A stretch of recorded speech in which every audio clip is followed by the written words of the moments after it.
Yeah, apparently there's been some train problem or some commuter problem. Jens Erik was saying. So generally during winter time there are always train problems. Usually comes as a surprise for the railroad company.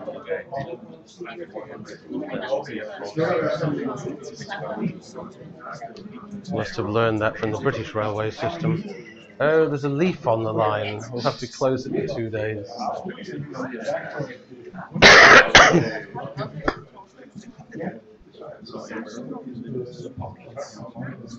Sort of between there and London. I've still got my house in London, but my hope.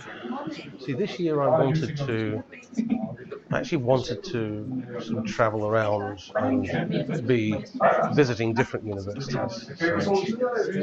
So talking to Free University in Brussels, because the ideal thing would be to spend the spring here in Copenhagen.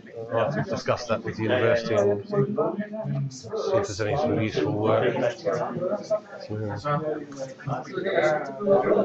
After we talked together, I actually met Rita. I think she had a few suggestions for concerning which universities. I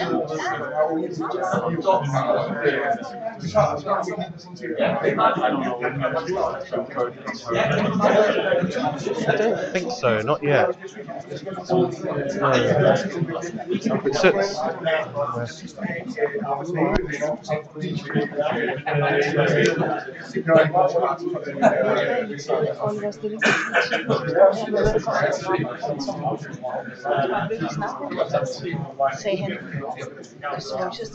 That arrived, and then we come for supper for half an hour.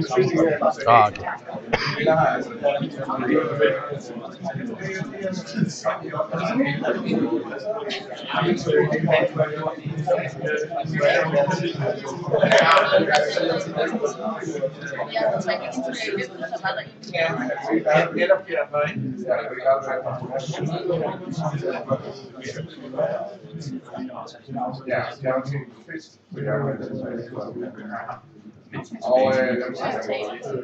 So I'm assuming this thing's on. Yeah, we're actually streaming now. Okay, excellent. What do we do about voice for the room? Will this connect through to that? It's not good, but you can hear it if it's otherwise silent. Okay, so I'll have to. I'll have to speak up. No, for you it's not a problem, but for them they have to speak up. If they don't speak up, can you repeat their questions? Okay, yep, I can do that. So in terms of them hearing me, so there's no amplification? No, there's no amplification.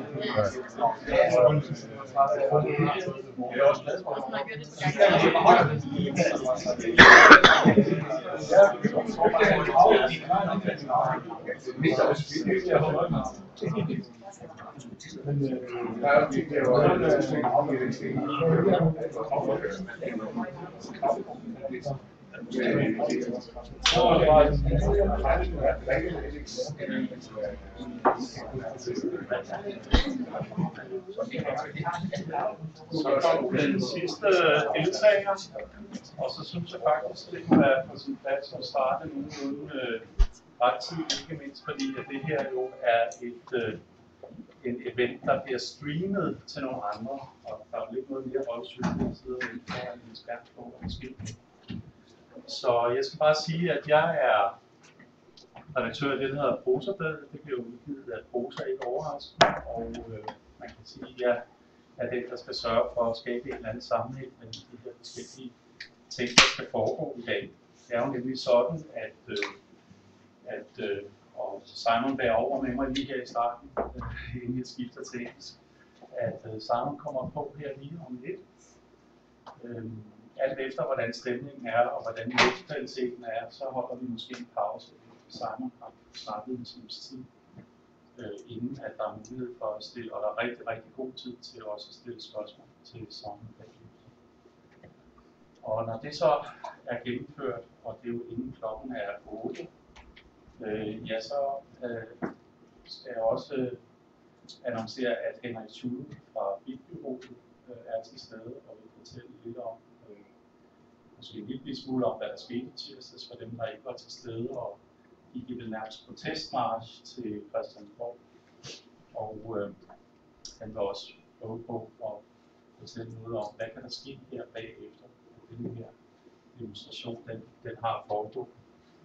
Og så har jeg nogle praktiske oplysninger også til, når I nu skal gå, og det bliver jo senest kl. 8 herfra, så vil det være rigtig, rigtig spændende, hvis I går ud af den der ligger her. Fordi så er det meget, meget nemmere for os at lukke og slukke og låse døren nede i vores reception bagefter. Så det vil være super godt, hvis I gør det. For dem, der eventuelt skal på toilettet, så er der to muligheder. Enten kan I gå ud af den samme dør her, men i stedet for at gå ud, altså gå til højre, så kan I gå til venstre, og så er der faktisk et toilet derude, og der er også toilet længere hen af gangen. Der er en sporadisk indkøbt dåsecola, men vi kan også få lyst til at have kølvand og kaffe og te og automater og kanden. Så det var det praktiske. And now, Simon, also for you to be able to understand some more things, so I know you speak things sort of fluently. I'll have to say that I'll start with a very personal thing here, because for me, my week started on Tuesday actually. And what happened there, I started the week with actually losing a bet to a person called Mikkel Nonbo. You may have seen him downstairs there, and he's been one of the people supporting and organizing together with the people with the demonstration we had here in Copenhagen on Tuesday with the subject taking back the internet. And the reason why I lost the bet to Mikkel was because we have been talking about how many people would actually show up to this demonstration. I mean, I can remember the 70s and the number of people going for protest marches and things like that. So my estimation was a few hundred people. And Mikkel said that he thought there would be several hundred people, and so it turned out that Mikkel was actually right. And you know, the tiresome part for me losing this bet was that I had to feed Mikkel now with ice cream. But I mean, in general, it was kind of good news to me that so relatively many people would actually engage in such an old-fashioned thing as actually real life events and going to the U.S. Embassy and showing what they think of the present matters in terms of surveillance and privacy and stuff like that. So to me, this is like a sort of way to look at how things are now. There is a rising awareness in the society about important stuff like privacy and what is going on in that area. And I think one of the reasons is, of course, the NSA revelations that have taken place last year. I'm sure that that's something people are starting to pay attention to. And in that term, I mean, I turn to you, Simon, and say these things that we are becoming aware of now it's not really anything new. I mean, this has been going on for many years, and now people are starting maybe in a bigger number to actually pose some questions about, is this the right thing to do, or what can we do about it?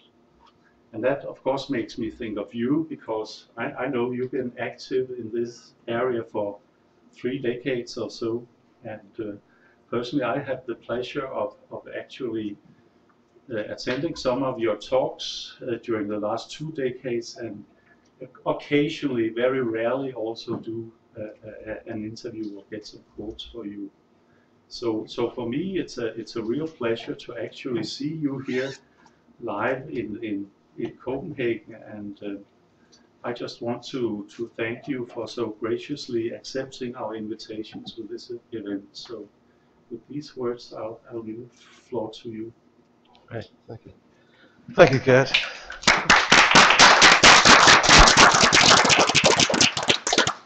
It's a very kind introduction, thank you. And thank you for giving me this opportunity.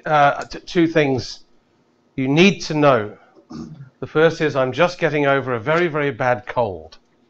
So if I start breaking down coughing, don't call the ambulance, okay? And for those listening online, I hope you have a suppressor or a limiter or something, because you're going to be hearing a lot of body functions and coughing and whirling. And the second thing is, as Kurt said, my whole life has been spent as a campaigner against unfairness and imbalance of power. And so in a sense, despite the academic affiliations, despite all the research and the analysis, I am coming at this from the context of how do we change the status quo into something different. And that's what I've specialized in since I was a teenager. You start when you're young and you hope for the best. You're full of energy. You undertake a campaign, and with pure optimism, it doesn't matter what happens, you always see the bright side. The world is a better place at the end of it, whether it succeeds or not. In the end, that's probably all that matters. But of course, here we are dealing with something so big that we have to think rationally about whether it's even possible to achieve reform. And that's the sort of thing I want to talk to you about tonight. Now, I'm going to deal with three difficult areas. I think instinctively we think that disclosure of secrets is better in the end for the world than non-disclosure. That any sort of activism is better than no activism. And I'd sort of agree. I think we have to have a principle. That's a good principle to have. But I think of the Arab Spring. I mentioned this to Jans Erik earlier. The Arab Spring, when it began, we thought this is going to be the beginning of a global shift towards citizen rights. Well, no, it wasn't. Not only are the outcomes unclear in the Arab Spring countries, though I think it's mainly positive, but the outcome globally has been anything but positive. Ask the Russians or the Chinese. We have some real problems with vacuums that are created by sudden movement. And the Snowden revelations, while I think that they have had some benefit possibly in the United States, and by the small benefit I'm talking about the tiniest fraction of the privacy spectrum. I'm talking about constitutional rights protection and procedures relating to telephone records.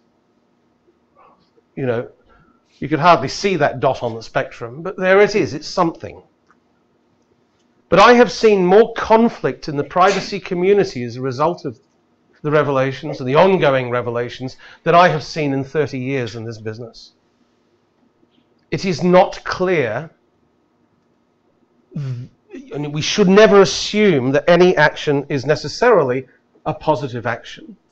Keep that in mind. I'm not making a judgment one way or the other. All I'm saying is that there are two-edged swords, some of which I'm going to tell you about tonight. The second point is Europe and its hypocrisy.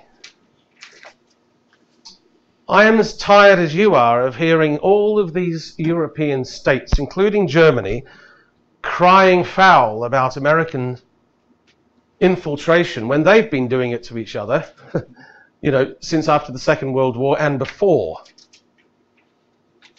The level of hypocrisy is breathtaking. And we need to identify, and I think these states need to be more honest.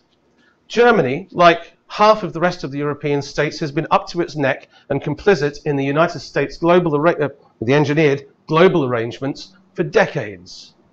You will never hear, and this includes Denmark. Denmark's not off the hook on this one by any means. But will you hear any recognition of this from the state? No. They're just hoping, and I think to some extent they have been successful in hoping that this will just go away. And in the end it'll be confined to some FISA court in the US. The final point is, and this is actually quite dangerous, my enemy's enemy is my friend. The US and the UK, the GCHQ, MI5, MI6 in the United Kingdom, and the American agencies are now working more closely than they have ever done because of a common threat. In the same way, I believe this to be incontestably true. For the first time, the CIA and the NSA are working together to shore up an old arrangement that they had where the CIA deals with physical infiltration and the NSA with signals intelligence. That is being more closely defined, and the cooperation is being shored up as never before. Point 3 is not a win for us, for privacy advocates generally. GCHQ, do you know what? We hear about all of the congressional hearings in the US. Do you know what happened in the United Kingdom as a result of Snowden? A negotiation was reached with the United Kingdom Parliament for the heads of the 3 agencies, GCHQ, MI6, MI5, to appear together, you know, like Moe, Larry and Curly from the Three Stooges sitting there with a choreographed sketch in front of the Parliamentary Investigation Committee for 1 hour. That's what's come out of this. They came out of hiding for 1 hour with a pre-agreed set of questions, and they weren't tough questions, believe me. Infiltration of industry wasn't even there. Standards wasn't even there. The infiltration of standard setting. None of this. The GCHQ is the partner of the NSA, conducts much of the dirty work for the NSA, including, as James Bamford has said so eloquently in his books, spying on US persons in a kind of climate of plausible deniability. Nothing has changed apart from that alliance has become stronger. Okay, so there's, I think, some negatives, but there are some positives. And it's to do with public consciousness. This 1976, I'll tell you why that date is relevant in a moment. This was kind of the perception of global spying. Phantoms, spooks, one-off sort of arrangements, infiltration by stealth. Sort of, there's no real form to it. This changed by 2001. We started to understand that, in fact, the globe was circled by silos, data silos, administrative silos. They were sort of linked, but it was still a loose arrangement. Now, where I think things are positive now is that we are now seeing this arrangement. The entire globe is surrounded, it is enlaced with a surveillance infrastructure. Interconnected, ubiquitous, and constantly strengthening. That is the elevated perception since the Snowden revelations. Now that is positive. Now we are starting to see more of a reality in public consciousness about what is really going on. That is crucial, absolutely central to how we move forward. Now, there's 5 points I'm going to make, and Kurt actually touched on this in his introduction. Much of what we're hearing is not new. Many of us, in fact, what we've seen is just new names associated with old programs. But there's 2 things that are different about this. But this is where it all began. I don't expect that you'd know that hotel room necessarily, but this is the stakeout for Watergate. And you all remember, well, no, you're too young to remember, but Watergate, the break-in at the Democrat headquarters, which brought down the President Nixon, that led to the Church Committee report, which took 2.5 years of investigation, into the activities of agencies such as the NSA and the FBI. Look at the date. This is a long time ago, 38 years ago. That came from the Church Committee report. It could well have come from any of the reports issued post-Snowden. So in other words, 38 years ago, we knew exactly what the agencies were doing. We had full knowledge. There was a huge public controversy, as there is now. But in 38 years, we've not necessarily come as far as our fathers and grandfathers might have imagined. Just again to show the sequence of events. James Bamford, old colleague of mine, wrote it says national bestseller. This blew the lid publicly on what the NSA was doing. And I'm talking here about detailed analysis, interviews, disclosures. And if you haven't read The Puzzle Palace, I'm sure many of you have, you will see the Snowden revelations echoing throughout that book. Again, 32 years ago. We go to the New Statesman, Duncan Campbell's excellent work. He took this further by introducing the United Kingdom dimensions. You can see there, and again, we're talking here decades ago. This is an echelon. I spoke to actually the former director of the NSA, General Michael Hayden. I did an interview with him for the Privacy Surgeon. He was saying that when we were talking about this, he said echelon was it was a joke. It didn't exist. Yes, the technology exists, but they never referred to it as echelon. So this just became a public shorthand. But it was huge. This is where I came into things. I was saying earlier, this entire area is divided into chapters. Those of us who've been activists in this area all had our own small part to play. This article was the first, it created a domino effect. It took me 6 months to sell this to a newspaper. Do you realize this? Nobody believed, despite the history that I've just showed you, going back all of those years, no national newspaper editor would believe that there was a secret surveillance, global surveillance operation run by the Americans. Nobody would believe it. Until finally a man called Ben Rooney, an editor for the Daily Telegraph, said, we're going to go with this as a cover story, but your neck is on the line, Davies, and so is mine. This had better be right. Fortunately, this was what I had in my back pocket, which a month later was released to the European Parliament and contained this statement. This is what made everything go viral. This again is exactly what we see this now as second nature, second just intuitive knowledge. But this was a huge public scandal at the time.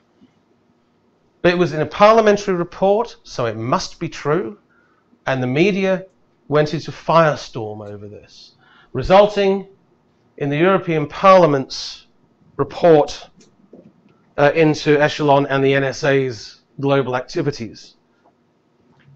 And if you look at the dates, you can see that there wasn't much time in between that and the summer recess before a thing called 9/11 happened. So that report, that whole parliamentary investigation that concluded that yes, there was a huge problem in terms of the American operations, it all died. Conveniently. Now that's a real problem, because that report, which is still available online, again foreshadowed everything that Snowden revealed. Absolutely everything. It just died. We tried to, when I was instigating that report, I was constantly coming up against, I I know this is stereotypical, but the conservative factions of Parliament refused as a matter of principle to investigate American security, despite the fact that as the conservative factions of Parliament, they should have been concerned about European sovereignty, but they weren't. First and foremost, they wanted to protect the alliance with America without really thinking about the implications. Had they done so, we wouldn't have the problem we have now in terms of this imbalance of power. These are some of the people who for years have been blowing the whistle on this. The man here, by the way, the top right, is a man called Wayne Madsen. He used to be an NSA contractor like Snowden. The conservative right in America call him Mad Madsen. He's eccentric, but he knows his stuff. He was talking about the German involvement and countries such as Italy and Denmark and the Netherlands years before these disclosures. But these people don't get, some get acclamation, but many don't. Many are attacked if their politics isn't right. But there are many former agents and contractors who have blown the whistle. But, of course, it is this one. And the reason why the Snowden revelations differ from all of the others is because there is this first person that snakes its way through all the headlines. We've never had that before. And as I will come to later, it's a two-edged sword holding all of this on an individual. Because that creates a polemic which is probably even more sharp than it would normally be. I mean, when the original echelon NSA revelations were made public, the scandal wasn't about a division of opinion over the individual.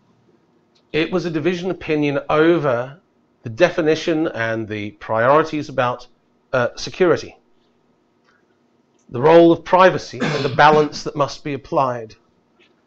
Now that is still happening post-Snowden, but of course there is this backlash because people are forgetting the big picture and are concerned about what should be done with this man.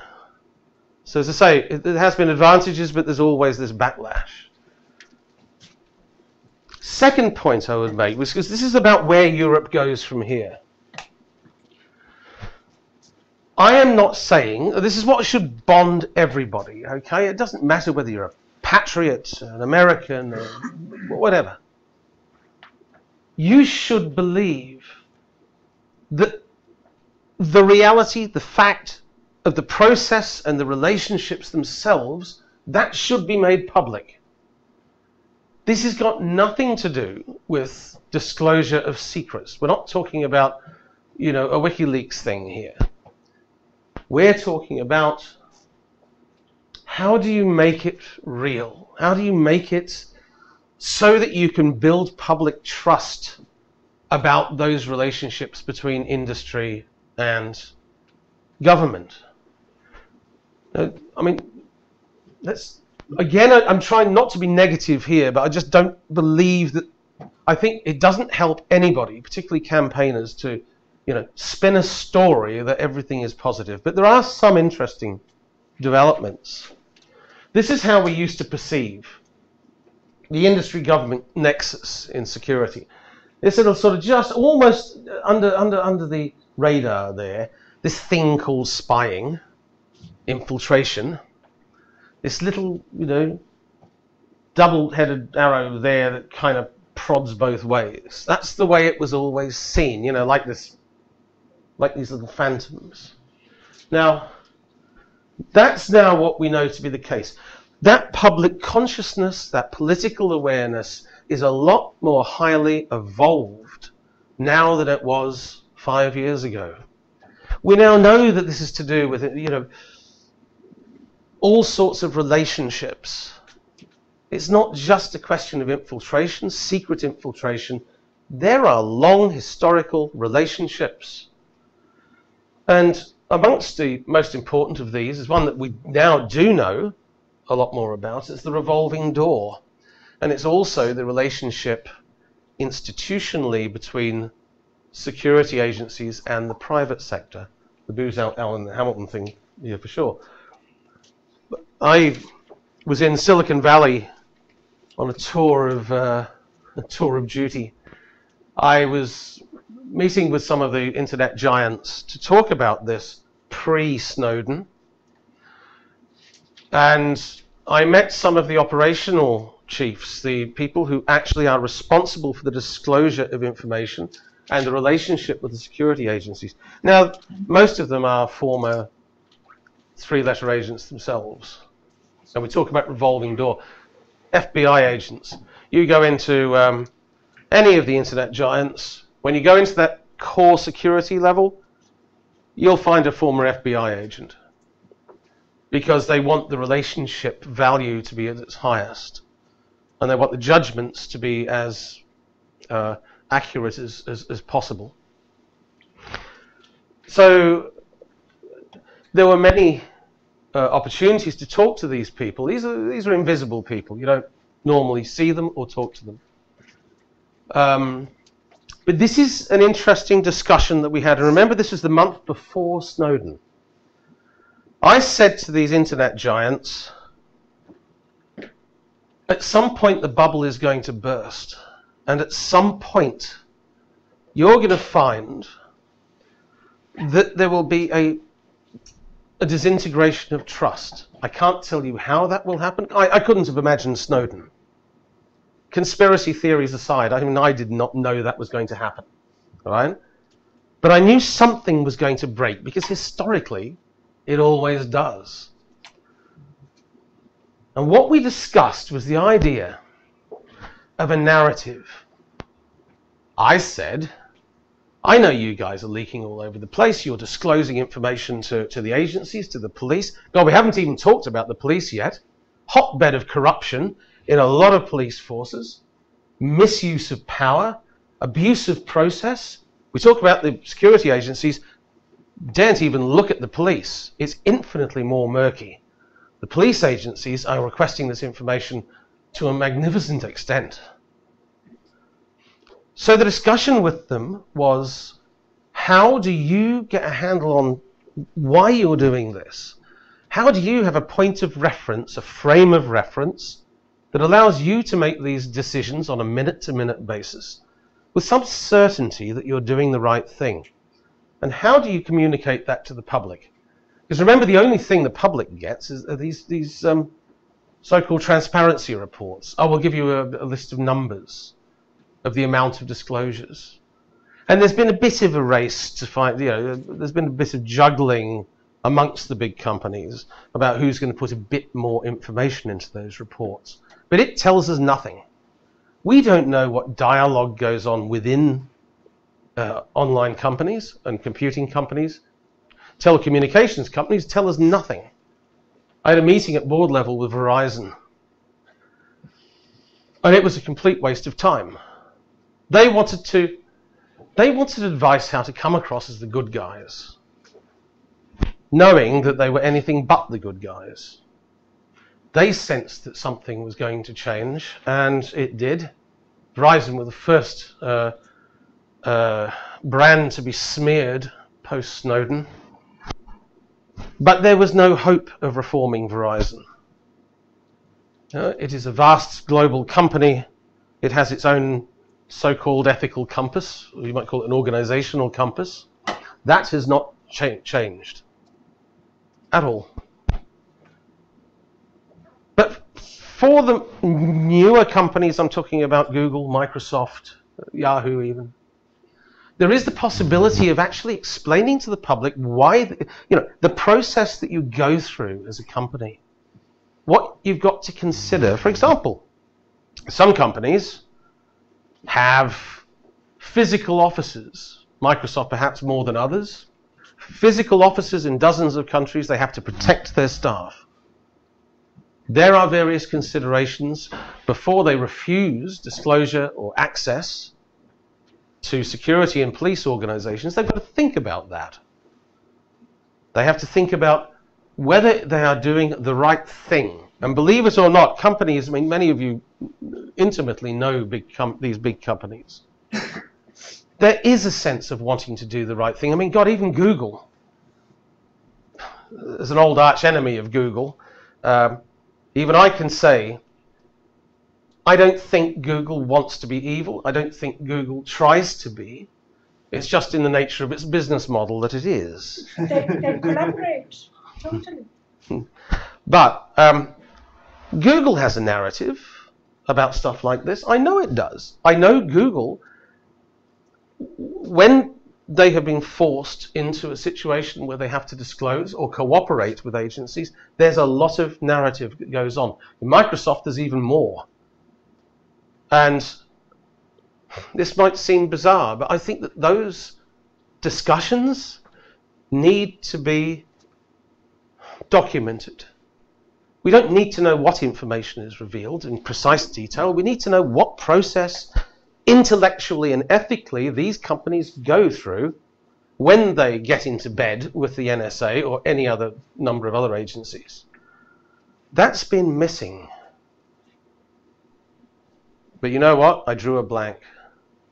I know that idea. If they would have done it, it would have actually made it a lot easier on the brands after Snowden, because people would understand that there actually was some ethical thinking going on. Unfortunately, these big companies, and again, I'm not wanting to teach you how to suck eggs here, but as you know, the company is not a monolithic entity. It's divided into patches of hardliners and reformists, liberals and conservatives, those who want to work with the state and those who believe in the free market. You know, there is no such thing as a single consciousness within a large company. And so any campaigner knows you always work one against the other. That's how a good campaign works.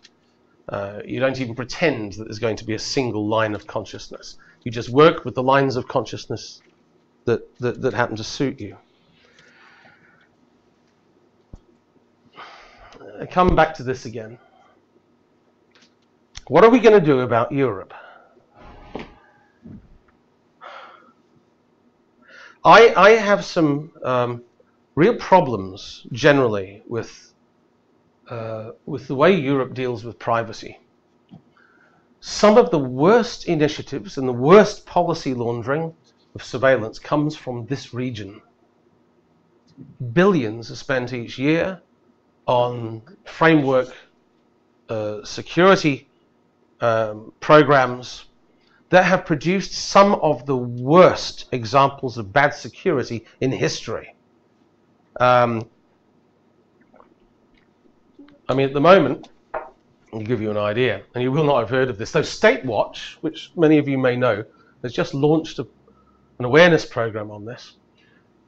There has been this funding of drone research. You won't have heard about the details because nobody's gone out of their way to publish it. But what the European Commission and the Council want is heavy investment in drone research, mainly for border surveillance. And by drones, I'm talking about wasp-sized devices like this that can also infiltrate premises. Have you seen the latest drones? I don't have a picture of it here, but I kid you not, it's this big. There's even solar batteries on some of them so they can fly around all day. Very high resolution cameras, inbuilt geolocation, geostabilization and memory. These devices can fly into a room like this and observant people will notice it. But the capacity for infiltration is vast.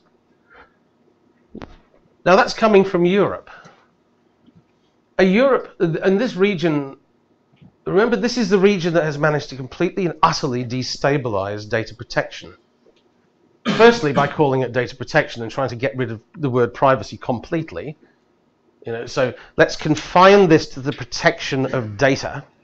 Then we'll apply a whole series of state-enforced exemptions such as, you know, the overall exemption for the public good, for public security, for public revenue, for public health. And we will effectively create a default situation where data protection can be observed to a minimal extent. Now, I know there's a legal argument about this. Some people would say the default is that protection has to be, data has to be protected unless an overwhelming case has been established otherwise. I don't think that's the case. I think data protection is failing. Data protection cannot survive. Just go back to the drones. How are you going to apply data protection to drones? And if we apply data protection to drones controlled by the state, that means by default we're also going to limit the ability of citizens to use drones against the state. Frankly, I see drones, the state will latch onto this eventually. Citizens' use of drones is possibly one of our greatest campaigning strategies for the future. I can see lots of potential for DOS-style attacks on premises, harassment, obstruction, infiltration, using countless numbers of drones that are unregistered, untraceable. So we're in a bind. What do? You know, when we try and control state use of technology, we don't want the same limitations to apply to civilian use. But whenever that happens, you know that the state will always penalize the civilian for misuse of the technology. So we have some interesting, but data protection can't deal with this. Data protection can't deal with apps development, for God's sake. You know, you get apps platforms, 200,000 apps, 2 million apps developers. I remember going to a major mobile, in fact one of the biggest mobile providers in the world, and talking to their senior engineers about trying to introduce privacy standards to apps on their mobile platforms. And senior engineers said, if you can do it in 3 seconds, in other words, if the checklist takes 3 seconds, then we'll accept it. But we are not going to stop apps development on our platforms because that's a commercial consideration. 3 seconds to protect privacy if you're an apps developer. How do you do that? Data protection doesn't help us. So I think that fundamentally we have a problem. Europe likes to pretend that it is pro-privacy and that America isn't. America's the bad boy. But if you take a look at the extent to which privacy rights have been subverted within Europe, and I think particularly of the Council of Ministers, you see a devastating picture of a region that really doesn't give a damn and wants to give the state the entire discretion to do what it wants with technology and information. What's happened to the, you know, there's a new data protection framework for Europe, don't you? It's called the regulation. So the so-called outdated data protection framework, the directive upon which all of our nations have developed sovereign law, there was an argument that it's out of date and it needs to be up. You know, we should have seen the danger in this, right? Oh, it's out of date. We've got to reform it. Oh, we've got to modernize it. Always be aware. When somebody says we're going to modernize it, right, be very careful. It usually means we're going to wreck it. And that's exactly what happened. So we all, idiots that we were, thought, oh, great, this is an opportunity for reform. We'll support the new regulation, the new framework for data protection. Without realizing it was a trap. Because, of course, as soon as the draft regulation was proposed, it was mauled by every major overseas, well, almost every major overseas company. Everybody hated it. Nobody was happy. And it ended up, in actual fact, a disintegration of everything that the original data protection framework had stood for. Had we stood our ground and said, you know what, why don't we just make the original framework actually function? We'll resource the commissioners, the privacy commissioners. We'll give them the resources they need. We'll give them the powers they need. We'll motivate them to actually do the job of upholding data protection law instead of sitting around on their backsides doing nothing, which is what most of them, unfortunately, have ended up doing. The data protection regulators of half of European countries either don't have the money or don't have the will to engage the privacy challenges that we face now, never mind the future. Now, I've spent most of the last year touring Europe and talking to the regulators. And what I see is a picture of disintegration, of despair, of lack of motivation. And I see that Europe itself, the Commission, the Council, has caused a lot of this damage. So what are they saying? Here we are, home of privacy in Europe, a bad NSA. We'll keep investing, in anti-privacy programs. We'll complain about the NSA and pretend that we're completely innocent. No. I think one of the dangerous elements of the post-Snowden period, the reason we have a global surveillance system is because there were partners, active operational partners. Hello, Europe. This is where we are now. Where is the focus on GCHQ? I'm sorry, and this is not a criticism of recent campaigns at all, but where is the focus on GCHQ and the British involvement? Where's the focus on the French involvement? We've chosen largely to go the easy route of attacking the Americans. Fine. The British will just simply act as the shock absorber. That's already been made very clear. They are operational partners. Cheek by jowl, hand in glove. If the Americans take a hit, the UK operation will pick up the slack. The 6,000 security staff in the one organization there who can do this, and vast informational technical reserves. So much of the problem, as I see it, for where we go in the future, lies with the priorities of the critics of global surveillance and the excessors of global surveillance. And this is not a popular view by any means, but I've never been popular, so it doesn't worry me. It's about time we gave up on the Americans. They're dealing with whatever they deal with constitutionally and electorally, okay? I think now the statement has been made, and it's very clear that many Europeans are angry about what has happened. Now that anger is turned inward, and we start targeting the villains who have allowed this infrastructure to take place in Europe. And we start targeting the people who have subverted the protection of privacy rights in this region.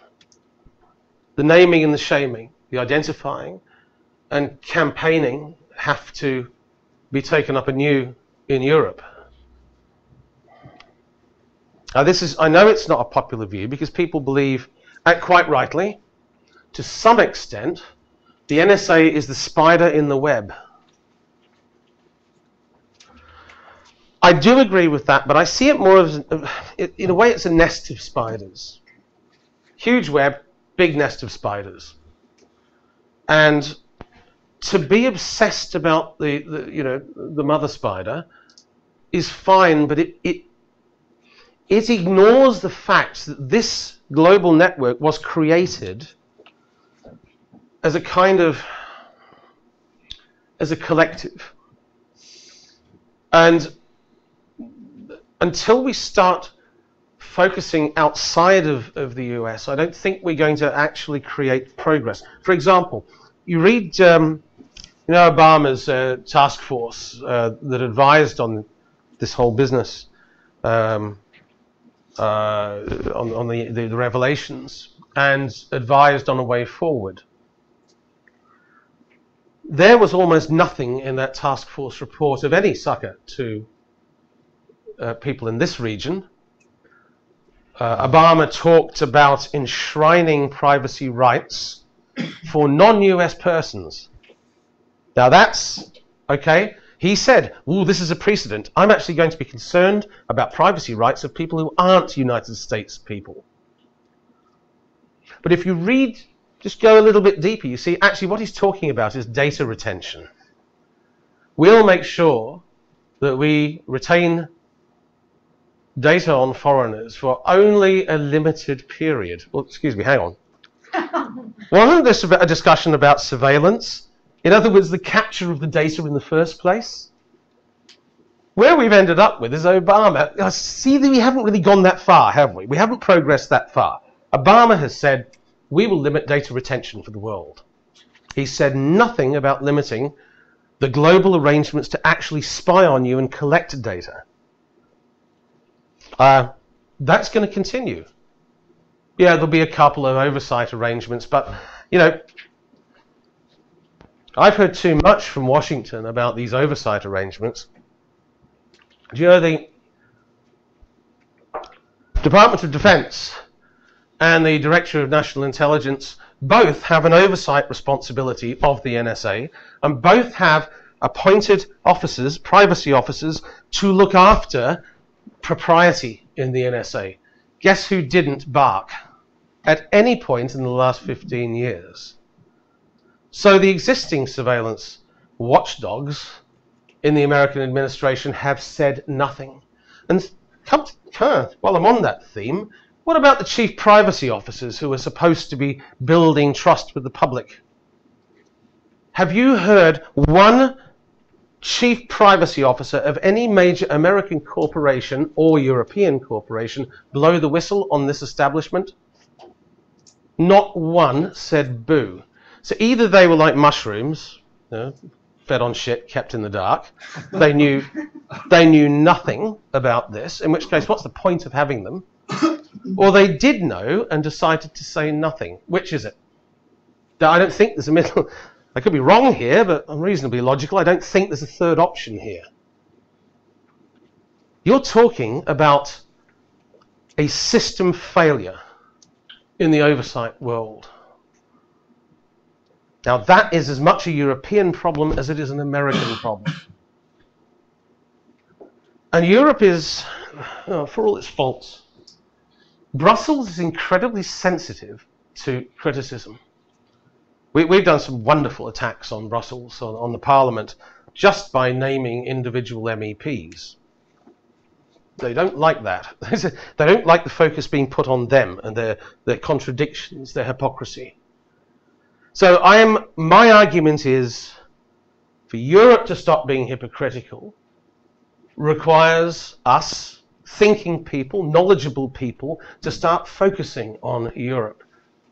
I think the days when we focus on the NSA, yeah, keep some light on it. But we gave it our best shot. And what we got from Obama was a limp response that barely acknowledged that we existed. I've survived so far without coughing, apart from then. I'm very proud of myself.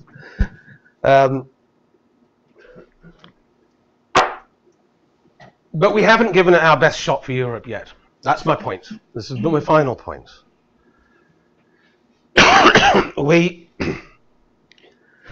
have gone out of our way to create a global movement, a campaign movement, to raise awareness about the NSA.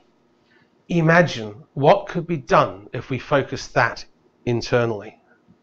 Imagine the progress that could be made. There is a European election coming up, of course you know this. The betting is we'll end up with a more Eurosceptic parliament than we did before. That could work very easily to the advantage of reformers and privacy advocates. This is the moment when we focus on Europe, and it's the moment when we reveal who has been a friend to European rights and who has not been a friend to European rights. You've got some Danish politicians here who have been absolute cads when it comes to the protection of rights, and you've got some heroes in this country. And I would love, for example, as a person who lives in lots of countries at the moment in my tours, I would love to hear about these heroes. and villains. I'd like to be in Italy and hear something other than the, you know, what bastards there are in Italy, Italian politics. I'd like to hear about the bastards in Danish politics. I'd like the Italians to start talking to me about that. I'd like the French to start talking about the hypocrisy of German politicians. Get the narrative cross-border. Get this to be a European issue. And this, I think, is what all of us as thinkers, as campaigners, as experts have got the capacity to do. And things will change. This is just the beginning. That little, you know, this little sequence of events here, it's just the first chapter in what is going to be an exceptional period of change. And I would love everybody in this room to be part of that change. Thank you very much.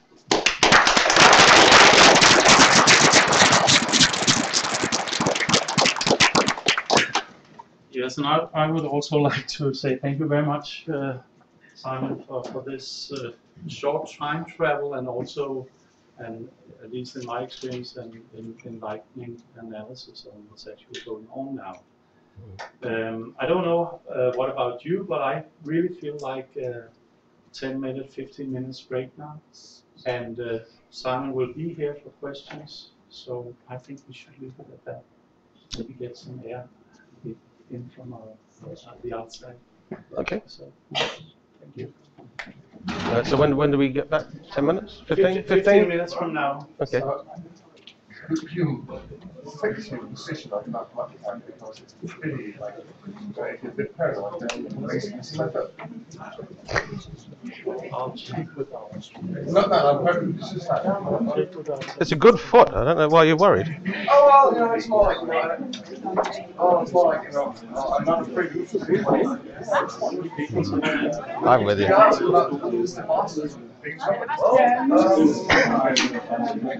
some heroes. But if you smell that, Nah. Well, I'm going for a cigarette. That's what I'm doing. Yes, definitely. It's fresh air. Fresh air. I know the ironies.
Hvordan hænger tingene sammen med? Se hvad Jan har gjort, så har skrevet i hånden i den her, som ikke bliver sporet. Det synes jeg er lidt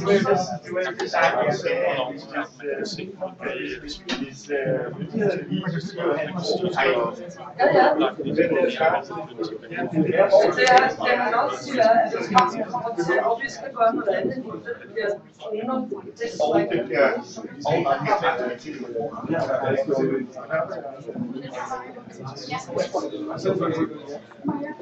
jo ligesom det, der kan middag. Så må man sige, at jeg ikke har fået det kugler med hjemmefra, men to. Og det må jeg jo sige, det var faktisk sodavander, og så vælger de lige præcis Coca-Cola, der er et af de allermest af de selskaber, der kan gå ind under det her, og vælge at give dem ud gratis samlet. Det er jo noget, jeg synes, der er modsatrettet.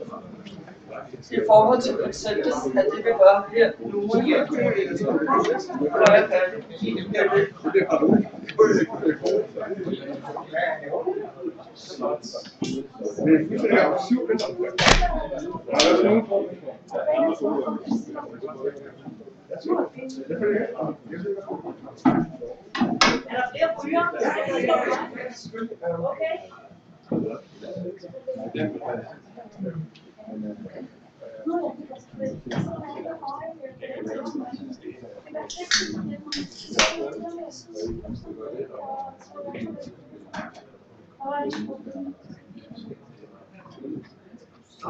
Jeg siger, det er jo rigtig interessant, at vi kommer til et oplæg om overvågning, og overvågning via internet og via mulighed for community.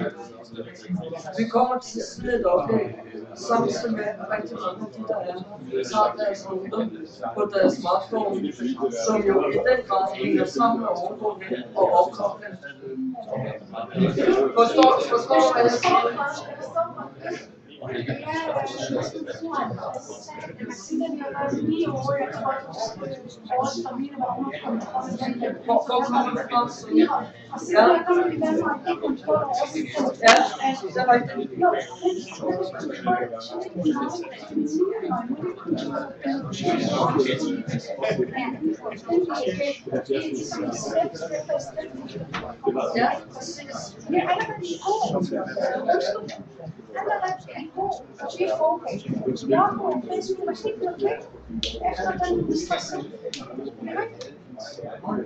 Jeg kan komme i kontakt med den internationale komplet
Promised people to start again.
Ja, jeg synes så småt, at hvis I vil være venlige at tage plads igen, så starter vi anden del af det her, og man kan sige, I think this part where you all will have the opportunity to actually pose some questions should be just as interesting as what we've been listening our way through the last hour or so. So I was wondering if there's anybody who wants to open up now and ask Simon a question. Could I just add something? Yeah.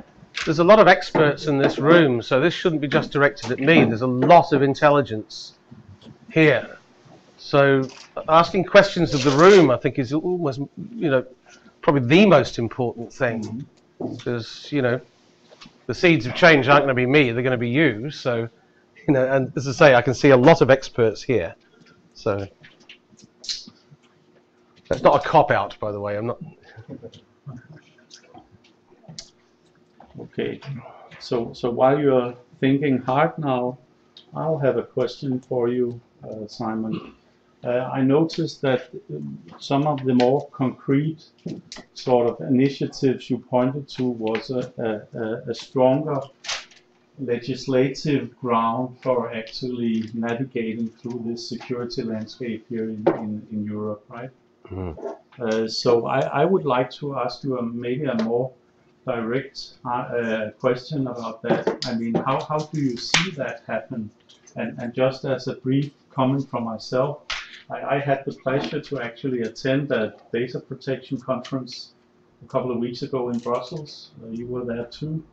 And as a spectator, this privacy security show, I felt myself as a spectator, being there for the first time, and to me it's something like the mood of the conference was that what should we do? I mean, we can legislate on these matters, but anyway, security intelligence services will listen in, coming from various parts of the world, but that will inevitably happen. So can we actually do something in terms of stronger legislation in this area? Okay, so for the benefit of online listeners, Kurt was asking at a practical level, in terms of our legal framework, what can be done and what is possible. It's very hard with security because global security is a self-strengthening, self-defending infrastructure, and it's invulnerable in many respects because in each country the same exceptions and exemptions in law exist. Anytime there is pressure on one part of the world, the relevant agency can say, well, you know, this is a global default position legally, and therefore we can't be out of step. Europe or Canada or New Zealand can't apply a more liberal framework, a more protective framework, because that would be at a standard that differed from the global default. So we have a huge problem in terms of how do you break that catch-22 situation in law. And it seems to me the only hope we've got is developing an agreed position globally to establish a set of conditions that would apply to every country. And those conditions, and I come back to one of the points I made earlier on the slides, I think there could be common agreement on this narrative and a common agreement on transparency of the fact of the relationships between industry and government. There could be an agreement, for example, that there is a minimum standard for accountability. Now, if Europe, you know, nothing's going to happen in Europe until after the elections, but if a Eurosceptic parliament still agreed that from a sovereign perspective, this would be a good issue for Europe to lead on, then guess what? America is probably going to have to follow suit. Many of the Latin American countries would do the same. I think you'd find then that the gravitational drift would be toward more accountability. But somebody has to lead first, and it certainly won't be the Americans. It has to be a power bloc the size of Europe, and this is why I say from a legislative point of view, provided there was a level playing field at an international level, you could get reform, but Europe is going to have to lead the way. But we have to disentangle this problem of a new Eurosceptic parliament, also thinking that it doesn't have the capacity to lead in that way. But I think that a Eurosceptic parliament, as we'll probably have, is in a perfect position to say we have to establish sovereign rights, and those sovereign rights should lead the world. And accountability and transparency are the two areas where we could lead. So I think there is hope. And data protection is the second issue. If the new parliament agrees to limit the security exemption, because currently in data protection, there's a national security exemption you could drive a bulldozer through. You know, seriously, you could take a steam ferry through the exemptions for security and data protection law.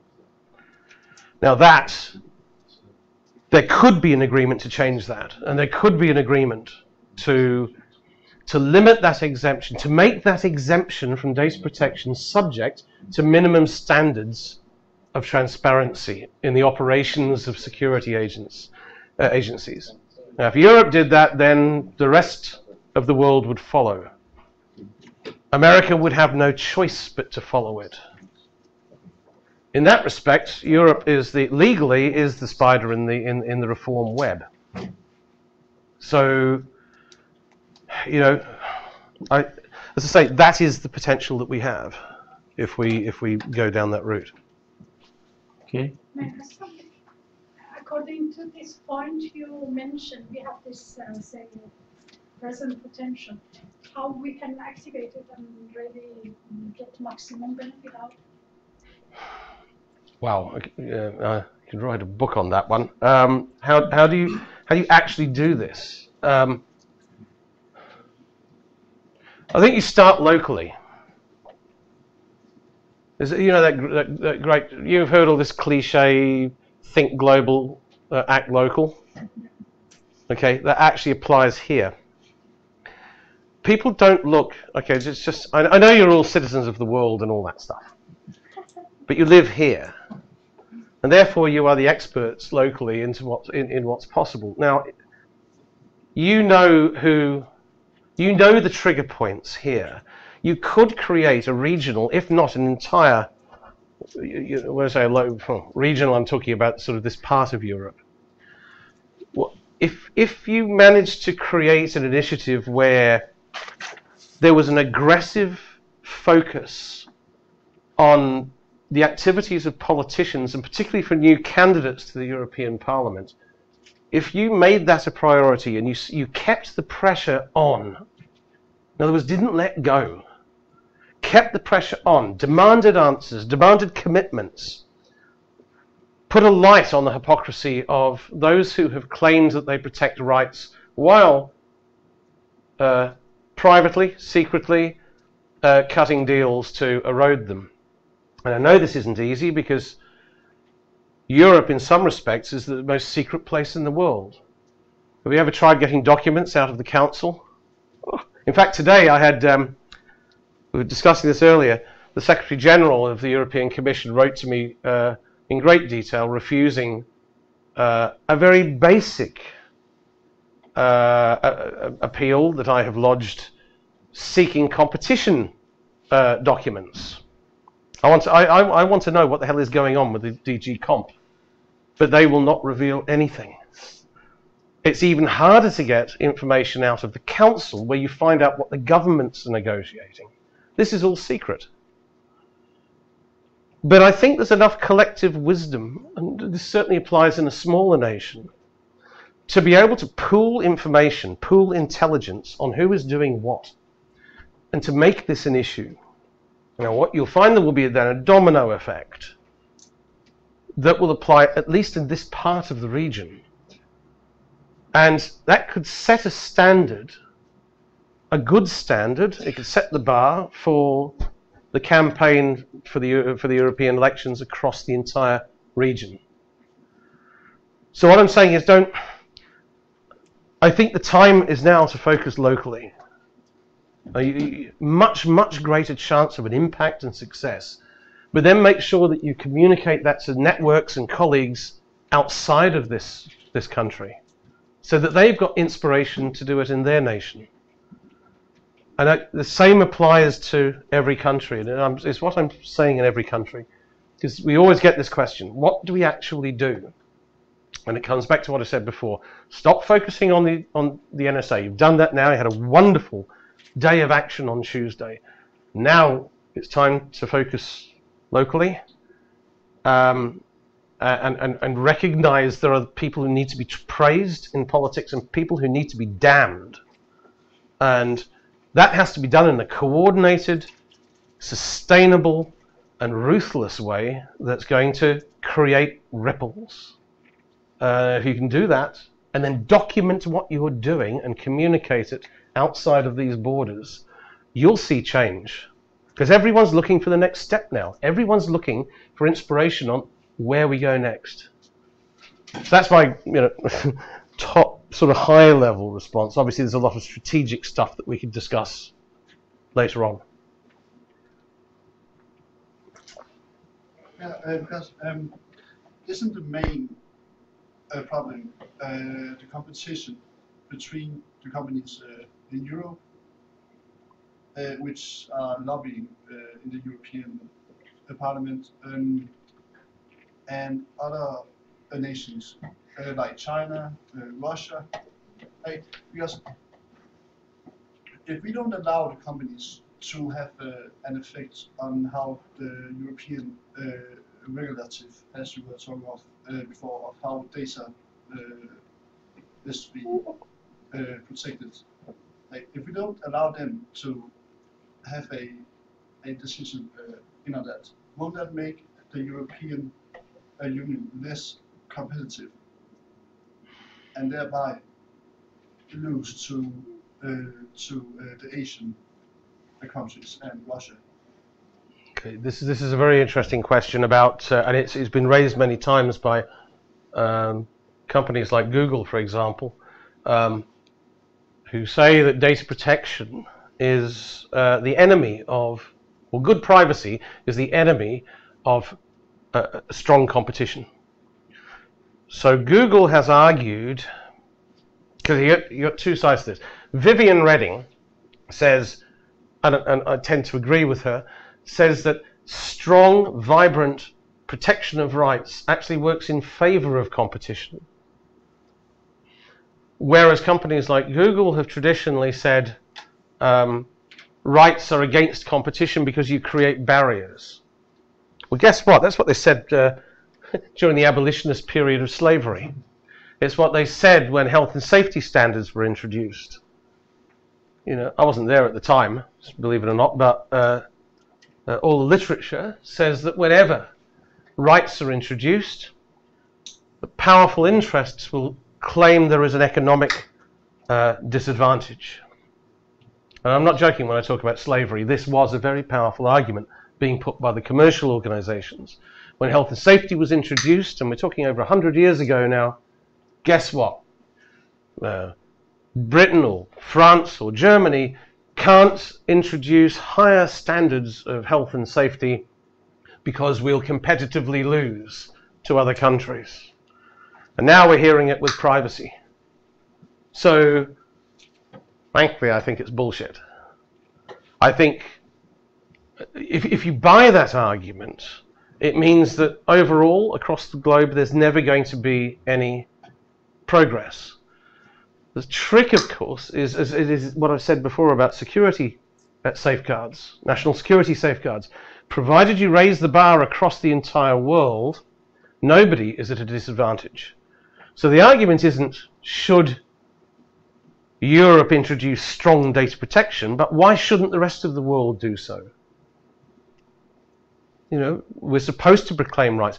But remember what I said about the hypocrisy here? On the one hand, these politicians love to tell you, so many of them love to tell you, we've got the best privacy, best data protection in the world, while in reality, they are completely silent about the fact that, in all probability, their own ministers, their own countries, have done everything in their power to derail it. You know, I point the finger at Ireland and Britain in particular at this one. Oh, but it's, you know, it's in everyone's interest to go on the pulpit and say to the world, oh, you know, I support great privacy. But fortunately, we can't get the council documents that prove that, in fact, they've been saying the exact opposite in undermining the legislation. So,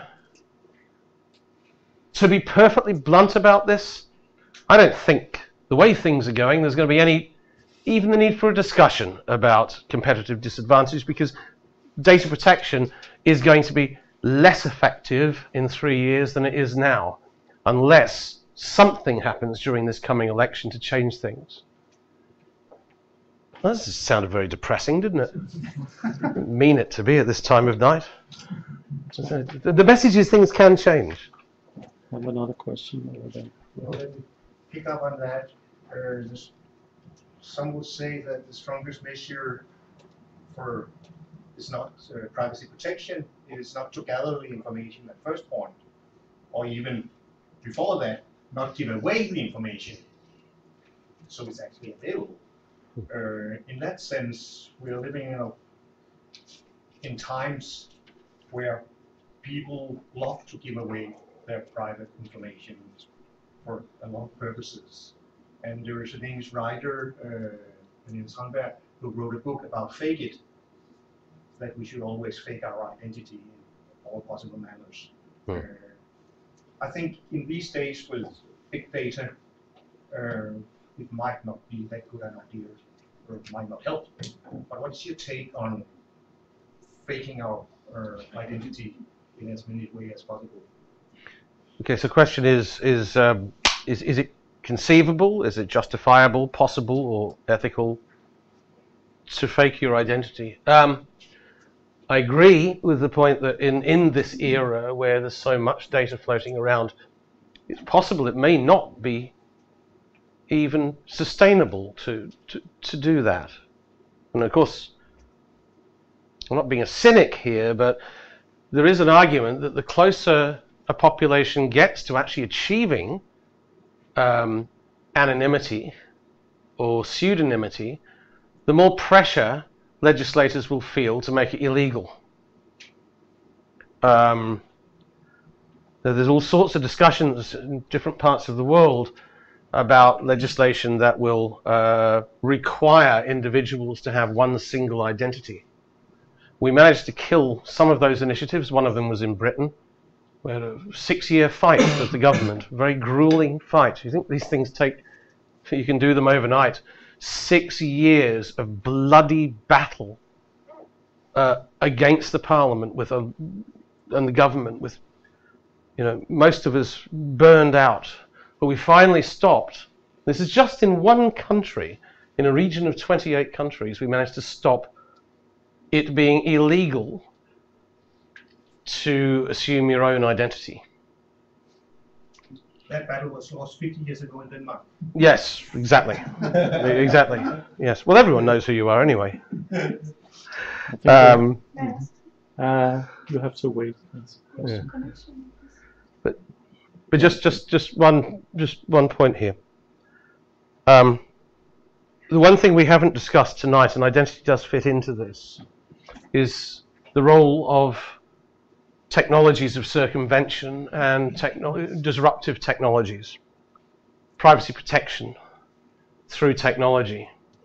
Again, I don't want to sound like Lessig and code is law and all that, but what I am saying is that I do believe that there are technical solutions, whether it's identity, whether it's the fight back, whether it's disclosure of the data that you give to systems and platforms. I think more emphasis needs to be put on the technology. There are mathematical solutions that we need to embrace and we need to support. And I know there's a whole population of people out there who are looking to the mathematical solutions. But I am beginning to believe less and less in protections in law, and I'm believing more in the capacity of technology and technologists to fight against intrusion and to also enshrine the protection of rights. We could talk all night about that, but in general, I think we've sort of talked about legal frameworks, but in terms of combating what is happening and combating, for example, the denial of the right to be anonymous, it's about time that there was an acknowledgement that sometimes there is an ethical justification for denial of service, for subversive attacks, for military-style tactics that create sabotage of technical systems. There are ethical justifications for that, and we need to discuss what those may be. In 2 weeks, I'll be launching a series of new campaign principles that discuss these things. But we have to start thinking in those terms. We can't always assume law is going to work for everything. Law has brought us to this point where we have to have a meeting in a room and talk about how bad things are. Law never actually gave us the framework to stop that happening. So here we are. So I'm hoping that a new generation, I was in CCC's Congress in Hamburg. They've moved from Berlin now. In Hamburg, it was glorious to see thousands of young hackers and coders starting to think in militaristic terms, because that is the way we need to go, because that's the way these rights have been taken away. A militaristic approach by police agencies, security agencies, corporations.